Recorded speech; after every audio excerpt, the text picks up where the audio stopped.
রয়েছে নিকো পার্কে বিভিন্ন ছবি তুলে ধরছি আপনাদের সামনে, বিভিন্ন জায়গার ছবি যেমন তুলছি এবং একই সঙ্গে কিন্তু নিকো পার্কের ছবিটাও তুলে ধরলাম, অর্থাৎ ফেস্টিভ মুডের ছবিটা তুলে ধরছি। কিন্তু আবারও বলছি যে খবরের কথাও তো বলতে হবে, তার কারণ নানান খবর, নানান ঘটনা কিন্তু ঘটে চলেছে। হরিদেবপুরের দিকে নজর রাখা যাক। হরিদেবপুরে ক্রিকেট ম্যাচকে কেন্দ্র করে ধুন্ধুমার পরিস্থিতি এবং এই সংঘর্ষে যে মূল চক্রী তাকে কিন্তু ইতিমধ্যে গ্রেফতার করা হয়েছে। কিন্তু এই সূত্রপাত কি নিয়ে আরো ডিটেল আপনাদের জানাবো। রৌনক রয়েছে আমার সঙ্গে। রৌনক, এই ক্রিকেট ম্যাচ ঘিরে বছরের শেষ দিনে কি এরকম পরিস্থিতি তৈরি হলো কেন?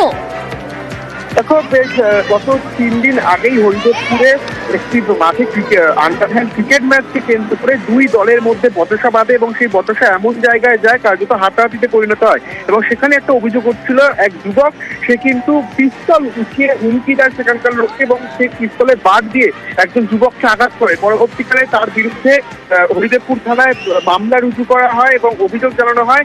তার খোঁজ চালাচ্ছিল হরিদেবপুর থানার পুলিশ। আজ সকালেই কিন্তু এই যুবক, নাম অন্ময় চন্দ্র, তাকে গ্রেফতার করে হরিদেবপুর থানার পুলিশ।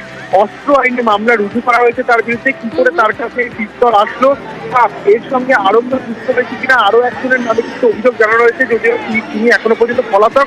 তার খোঁজ চালাচ্ছে হরিদেবপুর থানার পুলিশ। তাদের অন্য কোনো মোটিভ ছিল কিনা এবং আশেপাশে যে সিসিটিভি ক্যামেরা ফুটেজ, সেই সিসিটিভি ক্যামেরা ফুটেজ ফুটে কিন্তু দেখছে, কারণ হঠাৎই একটা ক্রিকেট ম্যাচে এরকম ঘটনা এবং পিস্তল তার হাতে কি করে এলো সেই বিষয় নিয়ে কিন্তু খতিয়ে একেবারে সব থেকে বড় প্রশ্ন যে আগ্নেয়াস্ত্র কোথা থেকে এলো, কিভাবে পেলো সেই সমস্ত বিষয় কিন্তু নজর রাখছে পুলিশ আধিকারিকরা। ইতিমধ্যে গ্রেফতার করা হয়েছে এই ঘটনার সঙ্গে যুক্ত মূল অভিযুক্তকে।